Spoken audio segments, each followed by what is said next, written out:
है इसको पढ़ेंगे। कल हमने 3 लेसन्स थे जिनको कवर किया। नंबर 1 हमने लेसन नंबर 4 पढ़ा।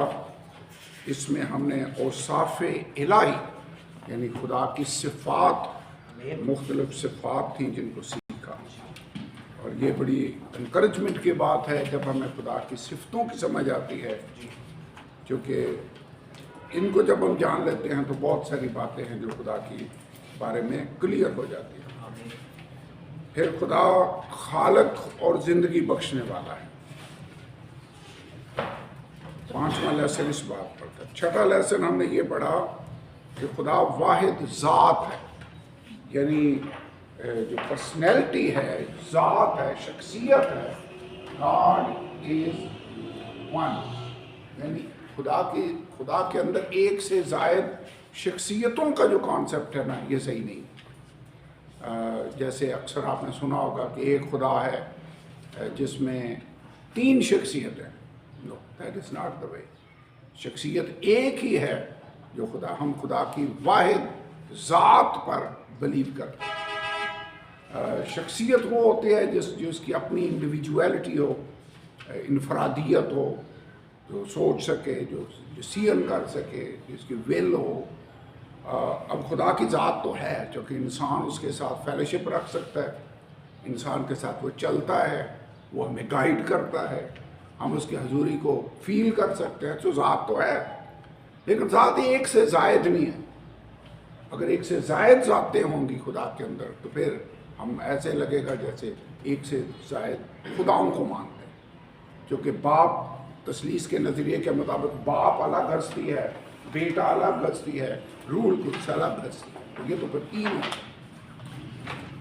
आज हम इसकी थोड़ी सी तफसील और देखेंगे। चैप्टर नंबर 7 अगर हम पढ़ेंगे तो फिर थोड़ा सा मैं इसको एक्सप्लेन करना चाहता हूँ। और ये है खुदावंद यीशु मसीह की अलूहियत। अलूहियत कहते हैं गॉड है, खुदाइयत यानी उसका खुदा होना। ये बात याद रखनी है कि आज हम जो लेसन पढ़ने लगे हैं इसमें प्रूफ होता है, प्रूव होती है ये बात कि यीशु खुदा है। He is God. यीशु कौन है? खुदा। आइए पढ़े, चंद हवाला जात पढ़ते हैं। यूहन्ना की इंजील पहले बाब की पहली आयत। इसको मेरा बाइबल खोलने की ज़रूरत नहीं, ये हमें ज़ुबानी याद है। इब्तिदा में कलाम था, कलाम खुदा के साथ था और कलाम खुदा था। और आगे 14 आयत में लिखा है कलाम मुजस्सम हुआ। तो कौन मुजस्सम हुआ? कलाम मुजस्सम हुआ और कलाम खुदा मुजस्सम हुआ। तो यीशु को खुदा कहा गया इस हवाले के अंदर। यूहन्ना की इंजील 20वां बाब 28वीं आयत। यूहन्ना की इंजील है 20वां बाब 28वीं आयत। तोमा ने जवाब में उससे कहा, ऐ मेरे खुदा, ऐ मेरे खुदा। अब आपको याद है तूमा वो शख्स था जिसको जब बाकी रसूल शागिर्दों ने बताया कि यीशु हमको मिला है तो उसने कहा मैं नहीं मानता, जब तक मैं उसके जख्मों में उंगली ना डालकर देख लूं मैं नहीं मानता। और एक दिन वो जमा थे, तूमा भी उनके बीच में था। खुदावंद यीशु आप उनके दरमियान खड़ा हुआ और उसने कहा तूमा। कोई और उसने बात नहीं की, डायरेक्ट तूमा को मुखातब किया, तूमा इधर अपना हाथ ला और मेरे जख्मों में उंगली डालकर देख ले। अपना हाथ ला और वो जहाँ भाला लगा था उस साइड को देख ले और बेतकाद ना हो, भाई यकीन रख। तूमा का तो मुझे लगता है होश उड़ गया। पहली तो बात ये लगता है कि जो बातें हम आपस में करते हैं, उसने यीशु से तो नहीं कहा था, उन्होंने तो ये बात की थी आपस में। तो आपस में जब हम कोई बात करते हैं तो खुदा सुन रहा होता है, सुनता है। यहाँ तो साबित होता है खुदा तरसों ने आपस में गुफ्तगू की और खुदा ने मुतवज्जो होकर सुना, तो वो सुनता है। और फिर वो उसने हाथ नहीं डाल कर देखा, वो गिरा और उसने एक स्टेटमेंट दी, ऐ मेरे खुदावंद, ऐ मेरे खुदा। यीशु को डायरेक्टली उसने खुदा कहा। खुदावंद तो कई जगहों पर आया है, लेकिन उसने उससे कहा, ऐ मेरे खुदावंद, ऐ मेरे खुदा। कौन कह रहा है? तूमा। नोट करें, मसीह यीशु ने कोई ऑब्जेक्शन किया? नो। तो तूमा किए, तूने कैसी बात कर दी? मैं खुदावंद तो हूँ, यानी मालिक तो हूँ, रब्बी तो हूँ, तू मुझे खुदा कह रहा है?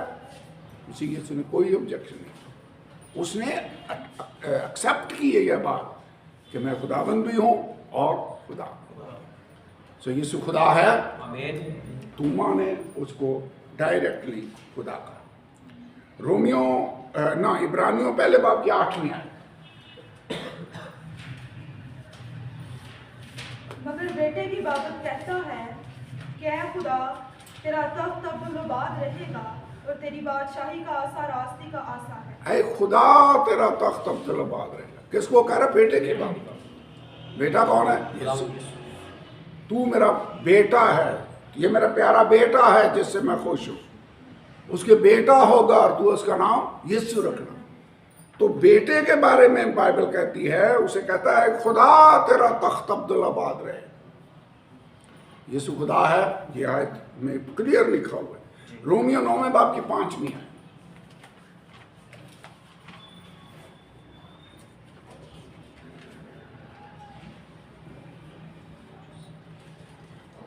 और कौम के बुजुर्ग उन्हीं के हैं, और जिस्म के रूह से मसीह भी उन्हीं में से हुआ।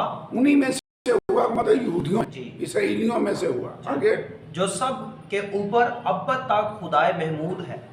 खुदा को कहा गया है सबसे ऊपर और अब तक खुदा महमूद है। बात यीशु की हो रही है। जी, यीशु। खुदावंद यीशु को यहाँ खुदाए महमूद कहा गया है। महमूद का मतलब जिसकी हम्द की जाए, वो अब तक खुदाए महमूद है। तीतस का खत है, तीतस 2 बाब की 13 है।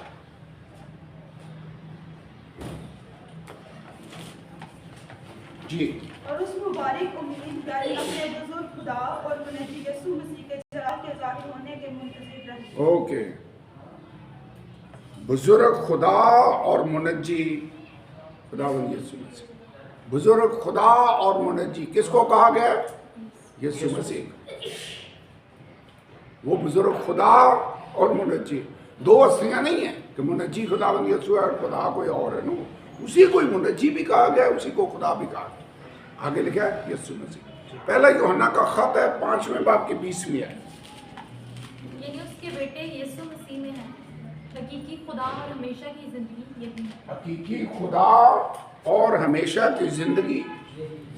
हकीकी खुदा खुदावंद यीशु को कहा जा।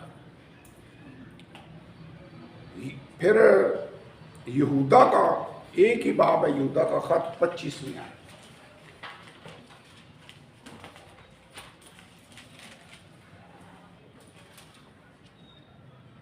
उस खुदाए वाहिद का जो हमारा मुनज्जी है, जलाल और अजमत और सल्तनत और अख्तियार हमारे खुदावंद यीशु मसीह के वसीला से जैसा अज़ल से है, अब भी हो और अब्दुल आबाद रहे। आमीन। उस खुदाए वाहिद का जो हमारा मुनज्जी है। मुनज्जी का मतलब है निजात देने वाला। निजात वैसे देने वाला कौन है? खुदावंद यीशु। खुदावंद यीशु। सो लेसन नंबर 7 पढ़ रहे हैं, ठीक है? बुक खोल ले, लेसन नंबर 7 पहला ही पोर्शन है। यीशु को खुदा कहा गया है, खुदा कहकर मुखातब किया गया है। क्या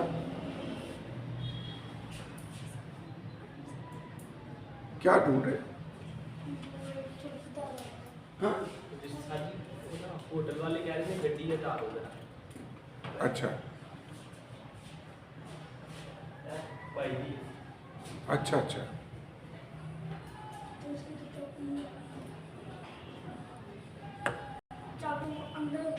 किसके? क्या है? अच्छा, मोटरसाइकिल है। ओके, सो अगर आपसे क्वेश्चन कोई पूछता है या आपके जहन में ये कंफ्यूजन हो कि खुदावंद यीशु मसीह कौन है, तो कई हवाला जात ये जो हमने पढ़े हैं ये सब के सब ये प्रूव करते हैं कि यीशु खुदा है। ठीक है, खुदा डायरेक्टली उसको कहा गया है, लिखा हुआ है। तूमा ने क्या कहा? ऐ मेरे खुदावंद, ऐ मेरे खुदा। यहूदा कहता है उस खुदा वाहिद का जो हमारा मुनज्जी है। यूहन्ना कहता है हकीकी खुदा और हमेशा की जिंदगी यही है। तीतस के खत में पौलुस कहता है हम अपने उस बुजुर्ग खुदा और मुनज्जी यीशु मसीह के आने के मुंतजर हैं। बुजुर्ग खुदा और मुनज्जी, तो यीशु को खुदा कहा गया है। और ये तो बड़ी स्ट्रांग आयत है। मगर बेटे की बाबत कहता है खुदा तेरा तख्त अब्दुल्लाबाद है। खुदा, किसको खुदा कहा जा रहा है? यीशु, बेटे। यीशु खुदा है, पहले नंबर पर तो उसको खुदा कहा गया। अब एक क्वेश्चन है। क्वेश्चन ये है कि अगर यीशु को खुदा कहा गया है तो यीशु जमीन पर था, तो क्या ऊपर आसमान में कोई और खुदा था? जो ऊपर से आवाज आ रही थी तो ये मेरा प्यारा बेटा है जिससे मैं खुश हूं। तसलीस के मानने वाले ये कहेंगे कि बेटा नीचे है और बाप ऊपर है। ठीक है, अब बाप तो खुदा है, ये तो बड़ा क्लियर है। कई हवाला जात ये साबित करते हैं कि खुदा ने इब्तदा में जमीन और आसमान को पैदा किया। बाप है कि हम सबका एक ही बाप नहीं जिसने हम सबको पैदा किया। मलाकी की किताब है। सो पैदा करने वाला कौन है? खुदा, वो हमारा बाप है। सो बाप ऊपर है, बेटा नीचे है। अब प्रॉब्लम एक आ गई है कि बेटे को भी खुदा कहा गया, तो क्या हम फिर दो खुदाओं को मानते हैं? एक ऊपर है, एक नीचे है। कैसे एक्सप्लेन करें? या दो खुदा तो नहीं हो सकते, क्योंकि हमने क्या पढ़ा है? सुन इस्राएल, खुदावंद तुम्हारा खुदा एक ही खुदावंद है। खुदा एक है, अददी एतबार से वो एक है। तो अगर यीशु को खुदा कहा गया है तो he has to be the same God. वो वही खुदा है जो मुजस्सम होकर इस दुनिया में है। ठीक है, यीशु क्या है? खुदा। क्या बाप से अलग हस्ती? नो, यीशु बाप से अलग हस्ती नहीं है। अभी कब इस आयत पर गौर कर रहे थे। एक दिन खुदा यीशु ने कहा यूहन्ना 14 बाब में, मेरे बाप के घर में बहुत से मकान हैं, अगर ना होते तो मैं तुमसे कह देता। मैं जाता हूँ तुम्हारे लिए जगह तैयार करूँ, फिर वापस आकर तुम्हें अपने साथ ले जाऊँगा, ताकि जहाँ मैं हूँ वहाँ तुम भी हो। फिर बस ने कहा बाप को हमें दिखा, इतना यही हमें काफ़ी है। यीशु ने क्या कहा कि जब ऊपर चलेंगे फिर मैं तुझे दिखाऊंगा, ऐसे कहा? क्या कहा? जिसने मुझे देखा उसने बाप को। उसने कहा फिर बस इतनी देर से मैं तुम्हारे साथ हूँ, क्या तू मुझे नहीं जानता? तू क्यों कर कहता बाप को मैं देखा? तो तू नहीं जानता कि मैं और बाप एक हैं? जिसने मुझे देखा उसने बाप को देखा। तो इसका मतलब है, सीधे लफ्जों में कहें तो मैं बाप, मुझे देख। तो बाप और बेटा अलग अलग हस्तियां नहीं है, ये खुदा के दो ज़हूर हैं, two manifestations of the same God. खुदा एक है। अगर बेटा वही खुदा नहीं है जो ऊपर आसमान में है या ओल्ड टेस्टामेंट में जो खुदा है, तो फिर तो हम दो खुदाओं को मानते हैं, जो दो खुदा हो नहीं सकते। खुदा एक ही है। पहले हमने पहले चैप्टर के अंदर ये एस्टैब्लिश किया है कि खुदा एक है। अब उस लेसन के साथ इसको कनेक्ट करना है। ठीक है, खुदा एक है और ये वही एक खुदा है जो जिस्म में इस दुनिया में आया। क्लियर है? Yes sir. ओके, अब आगे चलते हैं। यीशु को ना सिर्फ खुदा कहा गया, अब मसीह में दो नेचर है, जिसको कहते हैं दोहरी फितरत। खुदा जिस्म में जाहिर हुआ, ऐसे लिखा। तमुथियुस 3 बाब की 16 आयत, इसमें कलाम नहीं कि दीनदारी का भेद तो बड़ा है, यानी खुदा जो जिस्म में जाहिर है। वो जो जिस्म में जाहिर हुआ। अंग्रेजी में लिखा God was manifest in the flash. तो खुदा है जो जिस्म में है। एक आयत लिखी है, खुदा ने मसीह में होकर दुनिया के साथ मेल मिलाप कर लिया। जी, उसमें किस तरह? तो इसका मतलब खुदा मसीह में है। तो खुदा जब मसीह में है तो वो खुदा भी है और वो इंसान भी है। क्योंकि जिस्म में जाहिर हुआ तो वो जिस्म को हम इंसान कहेंगे, बेटा भी उसको कहेंगे। खुदा उस जिस्म के अंदर है, मुजस्सम हुआ है, तो उसको तो उसमें अलूहियत भी है और इंसानियत भी है। वही खुदा जब मुजस्सम होकर इस दुनिया में आया तो खुदा है, तो वही उसको खुदा कहा गया है, लेकिन इंसान होते हुए उसको खुदा का बेटा भी कहा गया। अगला जो पॉइंट है उधर हम जाने लगे। क्या लिखा है? यीशु मसीह खुदा का बेटा भी उसको कहा गया, वो खुदा का बेटा है। कौन से हवाले हैं? हवाले पढ़ लें। मत्ती 8 बाब की 29 आयत। इसको खुदा का बेटा कहा गया। पहले था यीशु को खुदा कहा गया, अब उसके लिए लफ्ज़ है खुदा का बेटा। और ये जो बेटा, एक तो इंसानियत को भी बेटा कहा जाता है, लेकिन मुझे ये लगता है कि बेटे अक्सर बाप की खसूसियात अपने अंदर रखते हैं। जब यीशु ने कहा ना अपने मैं खुदा का बेटा हूँ, तो एक दिन यहूदी से संसार करने लगे। उसने कहा मैंने बतेरे अच्छे काम तुम्हें दिखाए, मेरे किस काम के सबब से मुझे संसार करते हो? उन्होंने कहा तेरे अच्छे कामों के सबब से नहीं, इसलिए कि तू इंसान होकर अपने आप को खुदा बनाता है।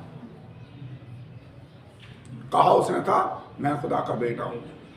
इब्ने, तो इब्ने आदम भी उसको कहा गया, जो स्पेशली इंसानियत की बात है, लेकिन खुदा का बेटा भी उसे कहा गया। कहाँ कहाँ कहा गया? मत्ती 8 बाब की 29 में आयत पढ़ें। और देखो उन्होंने जलाकर कहा, ऐ खुदा के बेटे हमें तुझसे क्या काम? ये कौन कह रहे हैं? बदरू हैं। क्या तो इसलिए यहाँ आया है कि वक्त से वो पहले हमें अजाब में डाले? लश्कर बदरुओं का जो उस आदमी के अंदर था, वो बोल रही हैं कि ऐ खुदा के बेटे। ओके, मत्ती 14 बाब की 33वीं आयत में जब कश्ती पर थे, जो ही वो कश्ती में आया, तूफान रुक गया, तो लिखा उन्होंने उसे सजदा करके कहा यकीनन तू खुदा का बेटा है। ये तो शागिर्दों की बात हो रही है जो कश्ती के अंदर। मत्ती 16 बाब की 16 है। जब मसीह ने पूछा लोग इब्ने आदम को क्या कहते हैं, तो उन्होंने कहा यूहन्ना बपतिस्मा देने वाला या यिर्मयाह या एलिय्याह नबियों में से। उसने कहा तुम मुझे क्या कहते हो? पतरस ने जवाब दिया तू जिंदा खुदा का बेटा मसीह। और यीशु ने कहा मुबारक है तू शमौन बारी, क्योंकि ये बात गोश्त और खून ने नहीं बल्कि मेरे बाप ने जो आसमान पर है तुझ पर जाहिर की। तो यीशु को खुदा का बेटा कहा गया। पतरस ने भी कहा, बदुओं ने भी कहा, शागिर्दों ने भी कहा। ठीक है, लूका 22वें बाब के 7 आए।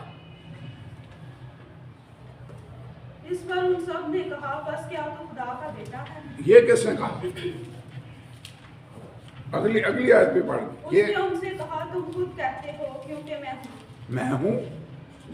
यीशु ने खुद भी इकरार किया कि मैं खुदा का बेटा हूँ। आसमान से भी आवाज है, ये मेरा प्यारा बेटा है जिससे मैं खुश हूँ। यीशु को खुदा का बेटा कहा गया है। ये अदालत वाले हैं, वो कह रहे हैं क्या तू खुदा का बेटा है? उसने कहा तुमने खुद ही कह दिया है, इसका मतलब है तुम सही कह रहे हो क्योंकि मैं हूँ। आइए, ओके। सो यीशु खुदा का बेटा है। यही वो सच्चाई है, यही वो हकीकत है जिस पर कलीसिया की बुनियाद रखी गई है। उसने कहा इस पत्थर पर मैं अपनी कलीसिया बनाऊंगा और आलम अरवाह के दरवाजे इस पर गालिब नहीं आएंगे। पहली बात हमने कौन सी सीखी है? यीशु को खुदा कहा गया। दूसरा पॉइंट हमने ये सीखा है कि यीशु को खुदा का बेटा कहा गया। तीसरी बात, सिर्फ वो खुदा का बेटा ही नहीं है, ये तो फिर इसका मतलब है उसके डिफरेंट टाइटल्स हो गए। उसको खुदा का बेटा भी कहा गया उसको खुदा भी कहा गया है, और अब यीशु को अव्वल और आखिर भी कहा गया।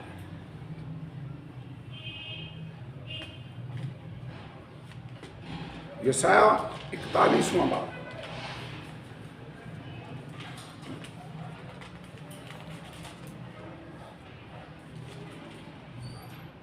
जल्दी जल्दी पढ़े। ये किसने कहा और इब्तदाई पुश्तों को तर्क करके अंजाम दिया, मैं खुदावंद ने जो अव्वल और आखिर हूँ। अव्वल और आखिर यहाँ यहोवा कह रहा है। यशाया में 41:4, यशाया 44वां बाब और 4 है।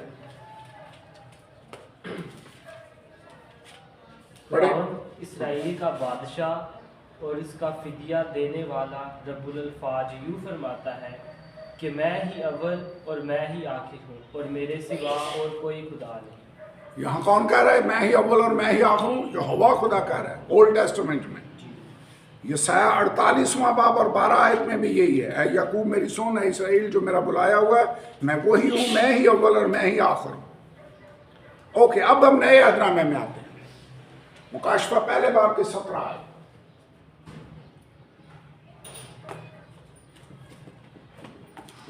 क्या लिखा है? जब मैंने उसे देखा तो उसके पाँव में मुर्दा सा गिर पड़ा, और उसने ये कहकर मुझ पर अपना दाहिना हाथ रखा कि खौफ न कर, मैं अव्वल और आखिर। अब यहाँ खुदावंद यीशु की रोया उसको नजर आए, जो पांव तक का जामा पहने हुए, जिसके बाल सफेद और आंखें आग के शोला किसी हैं, पता ना, जो 7 चिरागदानों के बीच में फिर रहा था, यूहन्ना को नजर आया। और जब उसने ये देखा तो उसके पाँव में मुर्दा सा होकर यूहन्ना गिर पड़ा। उसने उस पर अपना दाहिना हाथ रखा और क्या कहा, मैं अल्फा और ओमेगा हूं। कौन कह रहा है? यीशु कह रहा है। अव्वल और आखिर, इब्तिदा और इंतहा। क्वेश्चन, क्या 2 अव्वल और आखिर? एक ओल्ड टेस्टामेंट का अव्वल और आखिर और एक न्यू टेस्टामेंट का अव्वल और आखिर? बाप भी अव्वल और आखिर है और बेटा भी अव्वल और आखिर है? नो, अव्वल और आखिर खुदा होते हुए वो कह रहा है, इंसान होते हुए वो अव्वल और आखिर नहीं। तो खुदा वही है जो मुजस्सम होकर आया, तो वो यहाँ अव्वल और आखिर कह रहा है। और वो खुदा जो ओल्ड टेस्टामेंट में मूसा के साथ कलाम करता है, नबियों के साथ कलाम करता है, वो अव्वल और आखिर कह रहा है। तो इसका मतलब है यीशु यहोवा है जो मुजस्सम होकर इस दुनिया में आया। पुराने अहदनामे का यहोवा, नए अहदनामे का यीशु एक ही हस्ती, क्योंकि अव्वल और आखिर, इब्तिदा और इंतहा, अल्फा और ओमेगा दो नहीं हो सकते, एक ही हस्ती है जो ये दावा कर सकते। और उसने स्पेशल कहा भी, मैं ही अव्वल और आखिर हूं, मेरे सिवा और कोई खुदा नहीं। ओके, एक और पॉइंट, अव्वल और आखिर 2 नहीं है बल्कि एक है। जब अब मैं हूं पर गौर करें, जब खुदा मूसा पर जाहिर हुआ तो उसने उससे पूछा तेरा नाम क्या है? तो उसने कहा तूने मेरा नाम ये बताना है, मैं जो हूं सो मैं हूं, I am that I am. तो यहोवा है जो मैं हूं होने का क्लेम कर रहा है। लेकिन नए अहदनामे में यहोवा खुदा है जिसने मैं हूं होने का क्लेम किया। कहाँ किया? जब मूसा के साथ उसने बात की तो उसने अपना नाम क्या बताया? I am that I am, मैं जो हूं सो मैं हूं। अब न्यू टेस्टामेंट में जब हम आते हैं, यूहन्ना 9वें बाब की 58 आयत, जी पढ़िए। यीशु ने उससे कहा, मैं तुमसे सच कहता हूँ कि पेशतर इससे कि इब्राहिम पैदा हुआ, मैं हूँ। अब यीशु वो मैं हूँ होने का क्लेम कर रहा है। वैसे इंटरेस्टिंग बात यह है, जब वो बागी गेत्सेमनी में था, वो बड़ा लश्कर उसको गिरफ्तार करने के लिए आया। उसने पूछा किसको ढूंढते हो? उन्होंने कहा यीशु नासरी को। उसने सिर्फ एक ही लफ्ज कहा, मैं हूँ। और जब ये कहा तो क्या हुआ था? पढ़ा बाइबल में? फिर पढ़े। वो मुंह के बल वहां गिर पड़े। उसके मैं हूं कहने की देर थी। जो ही उसने ये कहा, इसमें इतनी पावर थी कि जो उसे गिरफ्तार करने के लिए आए थे, they fell down on their faces. तो यीशु मैं हूं है, वैसे हकीकत में है। तो दो मैं हूं नहीं हो सकते, मैं हूं एक ही है। तो पुराने अदनामे का यहोवा जब मुजस्सम होकर इस दुनिया में आया, तो वो मैं हूं जब कहता है, तो ये दूसरी हस्ती नहीं है, बल्कि सेम हस्ती। ओके, वैसे मैं हूं के बहुत सारे टाइटल्स हैं, मैं इन आयतों को पढ़ूंगा नहीं। उसे कहा भेड़ों का दरवाजा मैं हूं। दरवाजा कौन है? यीशु। जिंदगी की रोटी मैं हूं। राह और हक और जिंदगी मैं हूं। क़यामत और जिंदगी मैं हूं। दुनिया का नूर मैं हूं। पेश तेरे से कि इब्राहिम हो मैं हूं। तो और भी कई हवाला जात है जो इस बात को बयान करते हैं कि यीशु ने मैं हूं होने का क्लेम किया। दैट इज द प्रूफ कि वो वही मैं यहोवा खुदा है जो मुजस्सम होकर इस दुनिया में है। ओके ओके, अब अगले पॉइंट की तरफ हम जाने लगे हैं। तो समझ आ रही है? ज्यादा तेज तो नहीं जा रहा? नहीं सर। मेरे ख्याल में कई बातें रिपीट हो रही।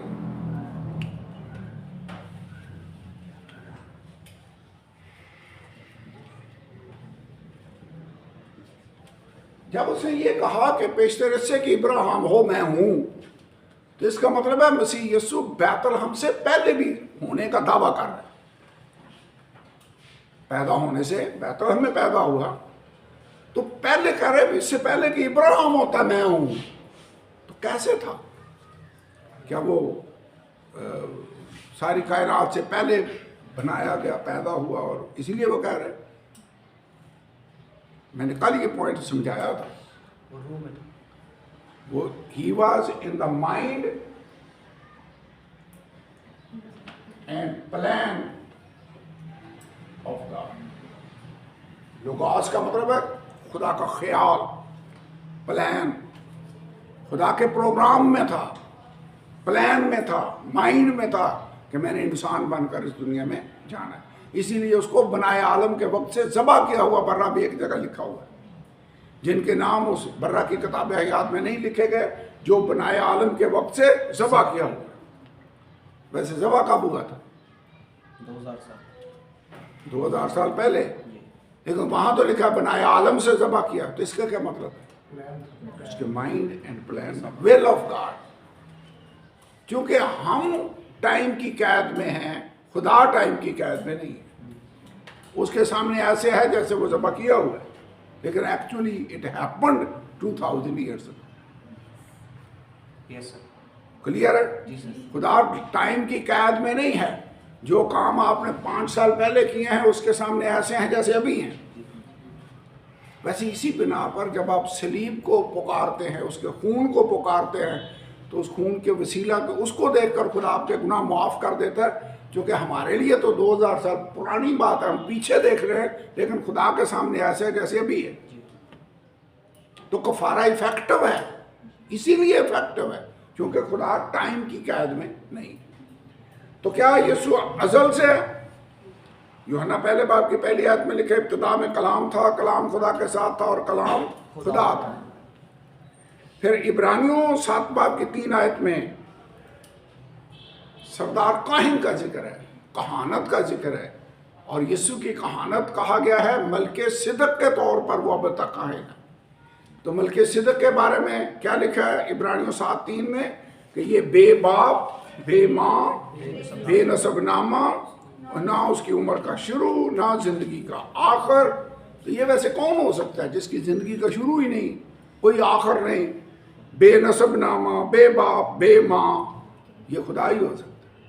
तो लिखा वो खुदा के बेटे के मुशाबे ठहरा, यानी जिस सूरत में उसने इंसान बनकर इस दुनिया में आना था उसके साथ तशबीह उसको दी जा सकती। खुदा मुजस्सम खुदा के साथ, ठीक है। तो यीशु पहले था, जी हाँ, खुदा होते हुए वो पहले था। अलूहियत के एतबार से वो बहुत पहले है, शुरू से, अज़ल से है। तो अजली वजूद उसका है, कैसे? Being God. क्लियर है? Yes sir. बहसियत इंसान वो बैतलहम में पैदा हुआ, जिसके बारे में लिखा है, कल हमने इस पॉइंट पर गौर किया था, तू मेरा बेटा है, आज तू मुझसे पैदा हुआ। किस दिन की बात हो रही है? क्रिसमस वाले दिन की। यीशु पैदा हुआ। पैदा होने का इसका मतलब दिन है, यहां से आपकी उम्र शुरू होती है। लेकिन यहां तो लिखा ना उसकी उम्र का शुरू ना आखिर। खुदा होते हुए उम्र का शुरू और आखिर नहीं है, इंसान होते हुए उम्र का शुरू है और आखिर भी सलीब पर है, ठीक है। तो यीशु में दो बातें हैं, अलूहियत और इंसानियत। तो हमें फर्क रखना होगा, दोहरी फितरत, खुदा भी है, इंसान भी है, अलूहियत भी है, इंसानियत भी है। खुदा अलूहियत के एतबार से वो अज़ली वजूद रखता है, शुरू से है। सो यहां से मैं पढ़ने लगा। हमें गौर करना चाहिए कि उसकी अलूहियत थी, ना कि उसकी इंसानियत जिसका अज़ल से वजूद था। यीशु अज़ल से है, कैसे? खुदा होते हुए, अलूहियत रखते हुए वो अज़ल से। इससे पेशतर के मुकद्दस मरियम पर रूह कुद्स का साया हो, बेटा खुदा के मंसूबे और ज़हन में था। ये जो मैंने लिखा है, mind and plan of God, मंसूबे और ज़हन में था। यीशु मसीह की हमेशा की फर्जंदियत के बारे में बाइबल मुकद्दस में कोई मुसद्दक़ा बयान नहीं। यानी ये जो अजली बेटा कहा जाता है ना कि वो शुरू से है, बाइबल इसको बयान नहीं करती। बाइबल बेटे के स्टार्ट होने का टाइम बयान बताती है, आज तुम मुझसे पैदा हुआ। इस सच्चाई को यहाँ पर हम नहीं पढ़ेंगे, बाद में किसी और जगह पर इसको पढ़ेंगे। लेकिन ये पॉइंट मैं फिर क्लियर कर दूँ कि यीशु का अगर पैदा होने से पहले कोई वजूद था जिसके बारे में वो कहता है पेशतर इससे कि इब्राहिम हुआ मैं हूँ, तो वो बेटे की हैसियत में नहीं बल्कि खुदा की हैसियत में पहले से था। और अगर बेटे की सूरत में है भी तो it was in the mind and plan of God. कैसे?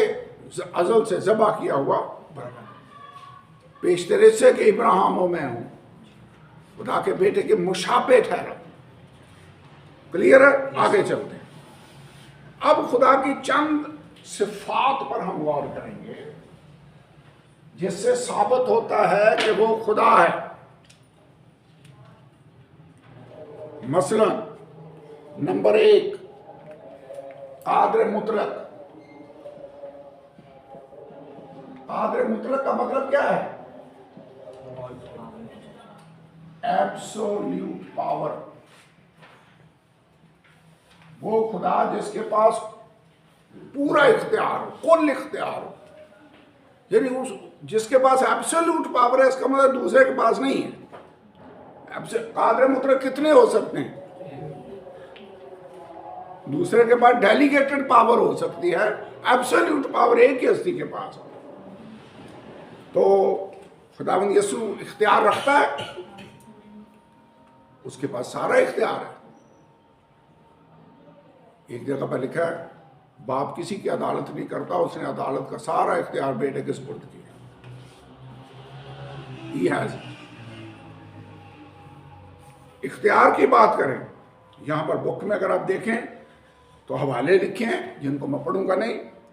बीमारियों पर इख्तियार रखता है खुदा, सफ़ा नंबर 49 पर मैं पढ़ रहा हूं।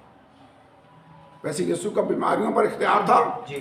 कोई बीमारी ऐसी थी जिसे यीशु ठीक ना कर सका, क्योंकि जितने बीमार उसके पास है उसने सबको अच्छा कर। मौत पर इख्तियार था, यूहन्ना 11 बाब में 4 दिन का मरा हुआ लाजर उसने जिंदा कर दिया। यहाँ पे जो कुदरत पर इख्तियार है ना, ये नहीं बल्कि मौत पर इख्तियार है। कुदरत पर इख्तियार नीचे है, नेचर पर इख्तियार, यूहन्ना 2 बाब, जहाँ उसने पानी को मैं में तब्दील किया। तूफानों पर इख्तियार, कहता है तूफान रुक जाते हैं, अथॉरिटी है। बदरुओं पर इख्तियार, कहता है इसमें से निकल जा, बदरुएं निकल जाती। सब चीजों पर इख्तियार, तो खुदा के पास अथॉरिटी है वैसे। He has absolute authority and power.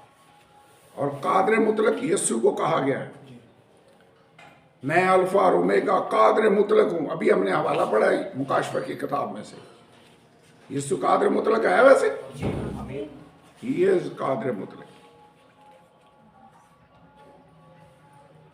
मुकाशफा पहले बाब में 8वीं आयत की काल में पढ़े, मुकाशफा 1:8, यीशु कादर मुतलक है। खुदावन खुदा जो है और जो था और जो आने वाला है, यानी कादर मुतलक फरमाता है कि मैं अल्फा और ओमेगा हूँ। ठीक है जी, कादर मुतलक। और मत्ती 28:19-18 में लिखा है, आसमान और जमीन का कुल इख्तियार मुझे दिया गया। इधर पढ़िए जी, तो पावर उसके पास है। इसके बाद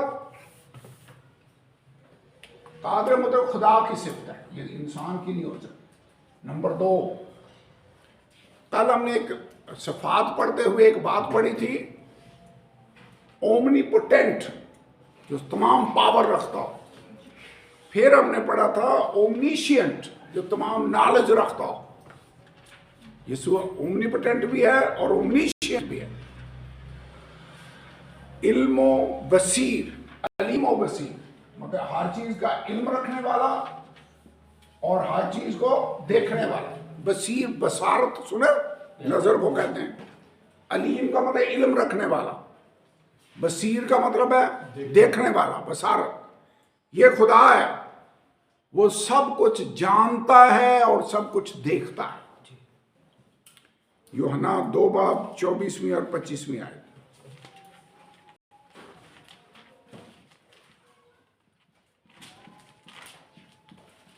बहुत सारे लोग उसके पीछे हो लिए, लेकिन लिखा है यीशु अपनी निस्बत उन पर एतबार नहीं करता था, क्योंकि वो जानता था कि उनके दिल में क्या है। अच्छा, खुदा से कोई बात छुपी है? पढ़े क्या लिखा है। लेकिन यीशु अपनी बाबत उन पर एतबार ना करता था, इसलिए कि वो सब कुछ जानता था और उसकी हाजत ना रखता था कि कोई इंसान के हक में गवाही दे, क्योंकि वो आप जानता था कि इंसान के दिल में क्या क्या है। एक आदमी एक दिन ख्याल पेश कर रहा था कि कैसा हो अगर आपके चर्च का पास्टर खुदावन यीशु हो और आप उसके मेंबर हो। वो तो आपके दिल के अंदर की सारी बातें जानता हो कि आप बैठे सोच क्या रहे और रात को क्या सोच रहे थे, कब मियाँ बीवी में झगड़ा हुआ था, उसे वैसे पता होगा जी। उसे तो हर चीज, कहाँ करप्शन हुई है, किसने झूठ बोला है, खुदा से तो कोई भी। वैसे ऐसा पास्टर हो जो सारा ही जानता हो तो मुश्किल ना होता। आप तो खुश होंगे कि पादरी साहब को क्या पता है कि आप जब चर्च में जाते हैं बड़े रूहानी होते हैं, लेकिन वैसे जो हमारा खुदा है वो सब कुछ जानता है। तो इसलिए वो अपनी निस्बत उन पर एतबार नहीं करता था, क्योंकि वो सब कुछ जानता था और आदत नहीं थी कि कोई उसके हक में गवाही दे। ही न्यू एवरीथिंग, वो आप ही सब कुछ जानता था कि इंसान के दिल में क्या है। यूहन्ना 16 उसकी 30 है। अब हम जान गए हैं कि तू सब कुछ जानता है और इसका मोहताज नहीं कि कोई तुझसे पूछे। लोगों ने गवाही दी, हम जानते हैं कि तू सब कुछ जानता है। ओके, कुलसियों 2:3 आए।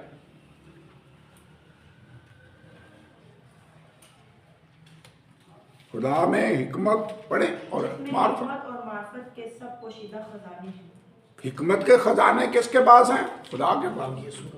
और मार्फत, नॉलेज, हिकमत, सो ही नोज एवरीथिंग। इख्तियार, कुदरत सारी वो रखता है। नॉलेज, इल्मियत वो मालिक है। हिकमत और मार्फत के सब खजाने उसके में पोशीदा है। नंबर 3 खूबी है जो खुदा के पास ही है, और वो ये है हर जगह हाजिर।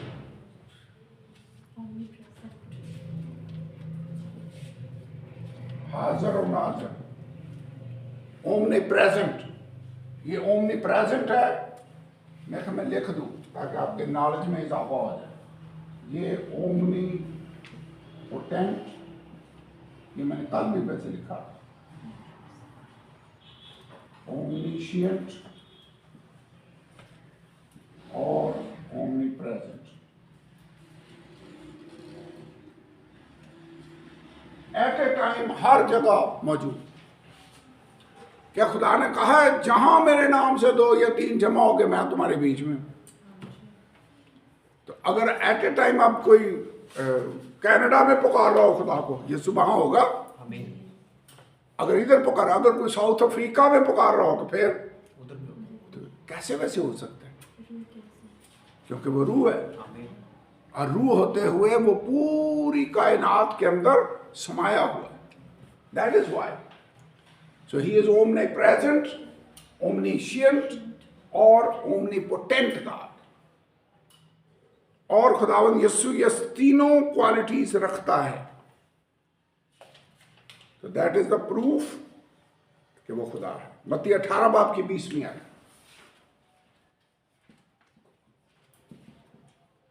जहाँ 2 या 3 मेरे नाम पर इकट्ठे हैं वहाँ उनके बीच में। ठीक है जी। ना सिर्फ यीशु की अलूहियत की मंदरजा ज़ैल बाला सफ़ात, मंदरजा बाला सफ़ात, ज़ैल बीच में से काट दें, मंदरजा बाला सफ़ात हो वो का हमल था, बल्कि कलाम के हवाला जात भी ये साबित करते हैं कि यीशु में ये सारी खसूसियात थी, कि यीशु को तमाम इख्तियार था, उसके पास पूरा इख्तियार था। एक तो ये 3 खूबियां, 3 बातें और भी हैं। नंबर 1 प्रस्तश या सजदा कह लें। इब्लीस जब यीशु के पास आया आजमाने के लिए और उससे कहा कि अगर तू झुककर मुझे सजदा करे तो ये सारी सल्तनतें शान शौकत मैं तुझे दे दूंगा। मसीह यीशु ने क्या कहा? जवाब दिया। उसने कहा शैतान दूर हो, चूंकि लिखा है कि सिर्फ खुदावंद अपने खुदाई को सजदा कर और उसी की इबादत कर। लेकिन जब हम ये पढ़ते हैं कि यीशु को सजदा किया गया तो इससे क्या मुराद है? इसका मतलब है यीशु खुदा है, वरना वो सजदा कभी भी एक्सेप्ट ना करता। जिसने खुद कहा है सिर्फ खुदा ही को सजदा कर, उसको लोग आकर सजदा कर रहे हैं तो क्या प्रूव होता है कि ही इज गॉड? क्योंकि सजदा किसी और को किया नहीं जा सकता।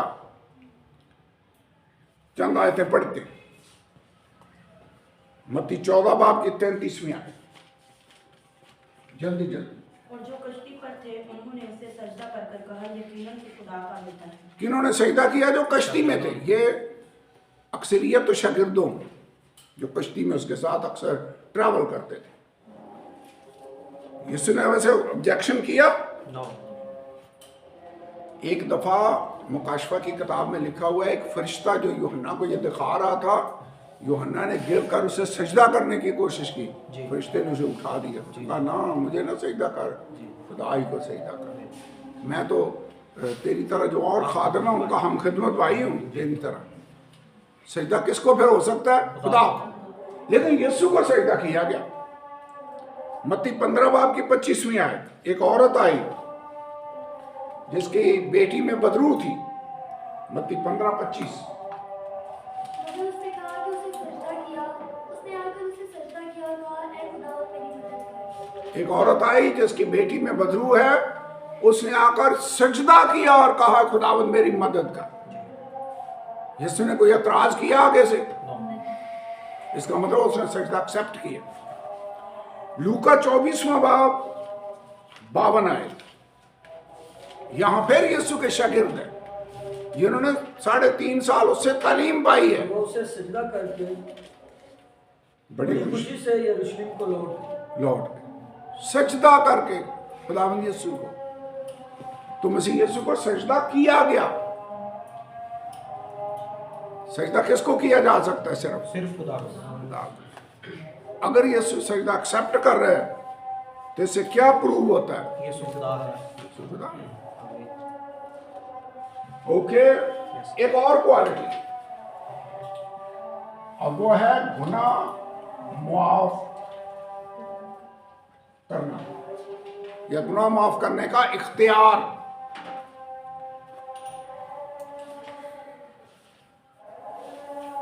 मरकस 2 बाब की 5 आयत पढ़े।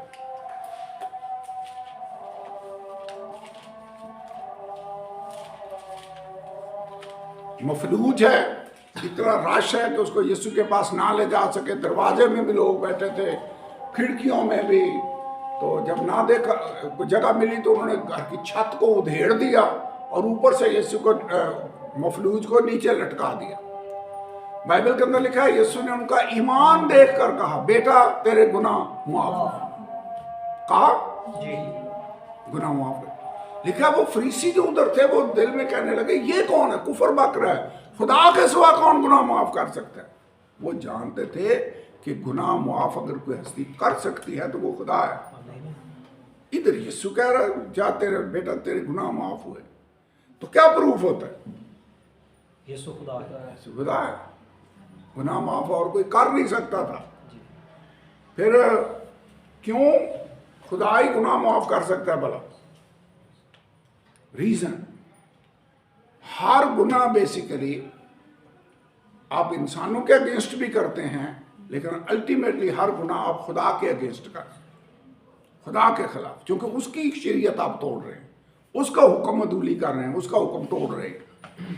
हर तरह की नाफरमानी गुनाह है।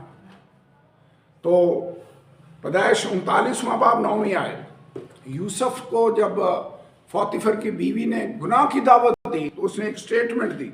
उसने कहा इस घर में मुझसे बड़ा कोई नहीं और तेरे सिवा कोई चीज मुझसे बात नहीं रखी, क्योंकि तू उसकी बीवी है। सो मैं भला क्यों ऐसी बड़ी बदी करूं और किसका गुनाहगार ठहरूं? इसका मतलब वो समझ रहा था कि ये जो गुनाह है ये खुदा का मैं गुनाहगार बन जाऊंगा। So every sin is against God. तो मुआफिर कौन कर सकता है? खुदा ही कर सकता है। इसलिए कहा जाता था कि हर गुनाह खुदा के अगेंस्ट है अल्टीमेटली, सो खुदा ही गुनाहों को माफ कर सकता है। लेकिन खुदावंद यीशु ने गुनाह माफ किए। ज़बूर 51 चौथी आयत, दाऊद ने जब गुनाह किया तो यहाँ वो अपने गुनाहों का इकरार कर रहे हैं। क्या कहता है? मैंने फक्त तेरा ही गुनाह किया। गुनाह तो वैसे यूरिया के अगेंस्ट भी था, जो उस औरत के अगेंस्ट भी था, बुतसबा के अगेंस्ट, लेकिन वो कहता मैंने तेरा ही गुनाह किया। सो हर गुनाह अल्टीमेटली खुदा के अगेंस्ट है। सो गुनाहों का इकरार किसके सामने करना चाहिए? माफी किससे मांगनी चाहिए? खुदा से। वैसे इंसानों से हमें उस सूरत में माफी मांगनी चाहिए जब हम उनके अगेंस्ट कोई गुनाह किया हो। मतलब मैंने आपकी कोई चोरी की है, कोई आपके अगेंस्ट बात की है, तो फिर मुझे आपसे सॉरी करना चाहिए, लेकिन खुदा से भी, क्योंकि आपके भी अगेंस्ट है, खुदा का भी। आपको याद है मुसरफ बेटा जब वापस आया तो उसने कहा बाप मैं आसमान का और तेरी नज़र में गुनाहगार ठहरा, आसमान का भी और तेरी नज़र, अब इस लायक नहीं रहा कि तेरा बेटा करो। सो गुनाह बेसिकली अल्टीमेटली खुदा के अगेंस्ट है, लेकिन उस बंदे के अगेंस्ट भी है जिसके साथ आपने बेवफाई की है, वो भी गुनाह है। सो अगर बंदे के अगेंस्ट गुनाह किया तो उससे भी इकरार कर लेना चाहिए। लेकिन किसी मजहबी आपने गुनाह भाई सुहेल के खिलाफ किया हो, माफी मुझसे मांग रहे हो, तो मैं आपको कैसे माफ कर सकता हूँ? मजहबी लीडर तो नहीं माफ कर सकेगा। तौबा फिर किसके सामने करनी चाहिए?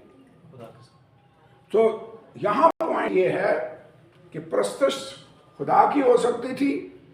लिखा है 10 हुक्मों में एक हुक्म पहला कौन सा था? खुदा एक है, तूने सिर्फ उसी की इबादत करनी है, कोई सूरत या मूरत बनाकर उसकी प्रस्तुत नहीं तू कर सकता, खुदा के सिवा किसी और को सजदा नहीं कर सकता। इसीलिए तो सदरक मीशक और अब्दनजू ने इतना हार्ड स्टैंड लिया कि मूरत बनवाई है नबूकदनेस्सर ने कि सारे जब साजों की आवाज़ सुनो तो गिर कर सजदा करो। मैंने कहा नो, हम नहीं चुके। क्यों? क्योंकि सजदा सिर्फ किसको हो सकता है? खुदा। That is why. और एंड में वैसे मुखालिफ मसीह ने वही काम कराना है।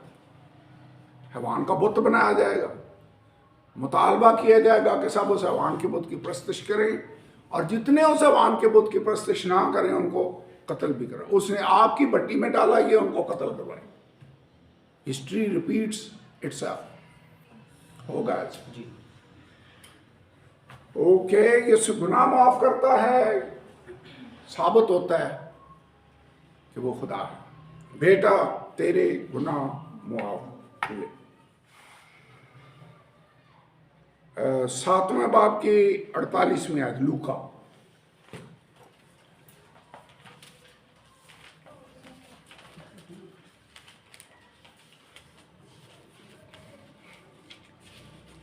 वो उस औरत से कहा तेरे गुनाह माफ हो। उस औरत से कहा तेरे गुनाह माफ। कौन कह रहा है? इसका मतलब यीशु खुदा है। वो औरत जिसने वो इत्र तोड़कर उसके पाँव पर उंडेला और आंसुओं के साथ उसके पाँव बहो रही, अपने बालों के साथ उसको साफ कर रही है, तो यीशु ने कहा तेरे गुनाह माफ।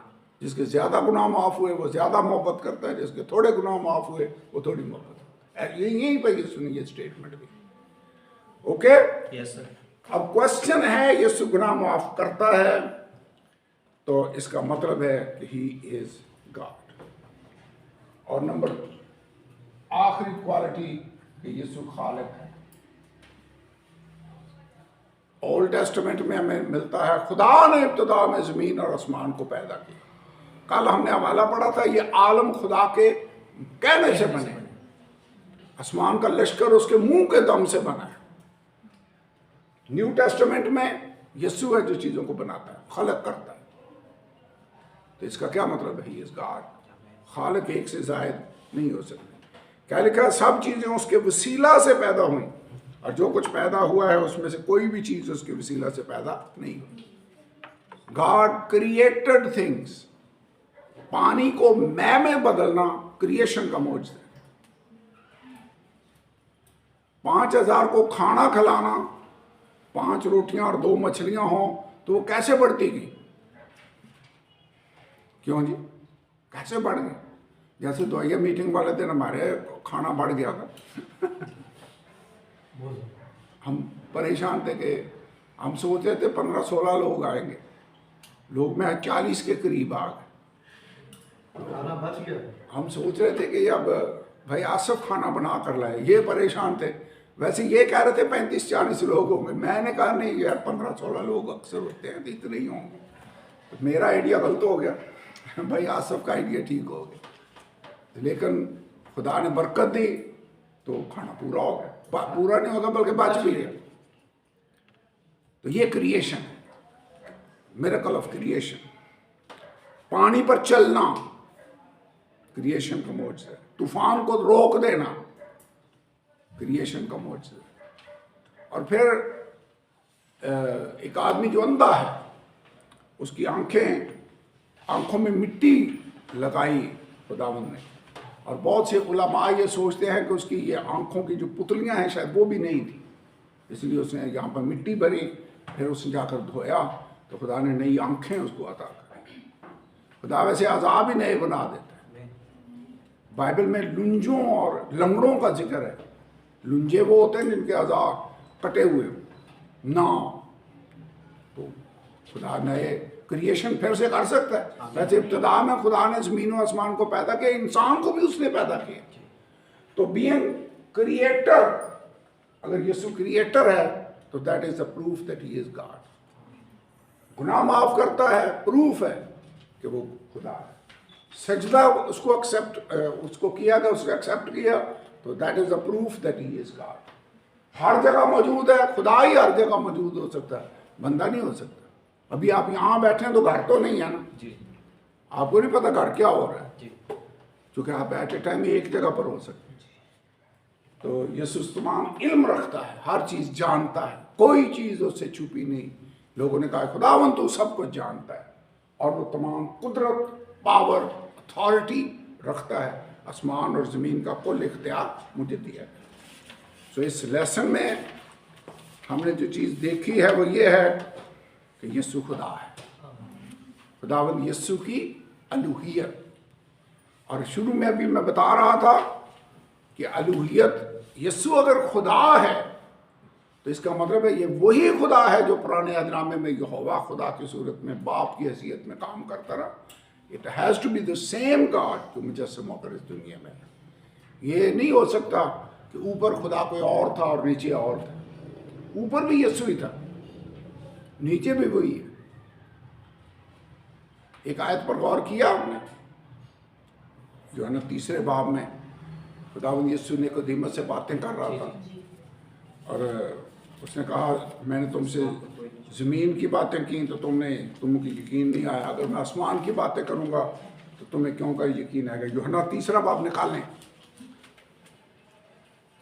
मैंने जब पहली दफ़ा इस आयत पर गौर किया तो मैं सोच रहा था कि शायद यहाँ ग्रामर की मिस्टेक है, लेकिन ऐसा नहीं है। ग्रामर की मिस्टेक नहीं है। मैं सोच रहा था यहाँ था होना चाहिए, है नहीं। मसीह यीशु ने कहा 3 बाब आयत नंबर 13, आसमान पर कोई नहीं चढ़ा सिवा उसके जो आसमान से उतरा, यानी इब्ने आदम। इब्ने आदम किसको कहा जाता है? यीशु। इसका मतलब यीशु अपनी बात कर रहा है। आसमान पर चढ़ा कोई नहीं सिवाय मेरे, मैं ऊपर से आया हूं, मैं आसमान से उतरा हूं। वो रोटी जो आसमान से उतर कर सबको जिंदगी बख्श दिया वो मैं हूं। आसमान पर कोई नहीं चढ़ा सिवा उसके जो आसमान से उतरा, यानी इब्ने आदम। आगे लिखा जो आसमान में है, खड़ा नीचे है। बातें निकोदेमस से हो रही हैं तो इब्ने आदम क्या कह रहा है? आसमान में है। समझ आई है कि नहीं? यीशु हर जगह है। आमीन। इसका मतलब नीचे भी वही था, ऊपर भी वही है। जो अगर आसमान से आवाज आती है ना, ये मेरा प्यारा बेटा है जिससे मैं खुश हूं, तो यीशु ऊपर भी है। ये नहीं कि ऊपर और हस्ती है नीचे और बाप ऊपर है बेटा नीचे है, ऐसी बात नहीं है। यीशु ही बाप है। ये हवाला तो मेरे ख्याल में बहुत ऑथेंटिक है कि यीशु हर जगह हाजिर और नाजिर है, आसमानों में भी जमीन पर भी। ये जो लिखा ना, जहां मेरे नाम से 2 या 3 जमा हो गए मैं तुम्हारे बीच में, तो यीशु हर जगह है। ना सिर्फ जमीन पर आदमियों के बीच में, हर जगह आसमानों में भी वही है। आसमान पर कोई नहीं चढ़ा सिवा उसके जो आसमान से उतरा, यानी इब्ने आदम। जो मैं सोच रहा था कि हाँ होना चाहिए जो आसमान में था, लेकिन अब मैं जमीन पर नहीं था, नहीं है। और जब मैंने डिफरेंट ट्रांसलेशंस को देखा तो वहां पर भी यही लिखा हुआ था, विच इज इन हेवन, जो आसमान में है, इज इन हेवन। इसका मतलब है मसीह यीशु आसमान में भी है और जमीन में भी है, हर जगह खुदा मौजूद है। आइए दुआ करें, खड़े हों, दुआ करें।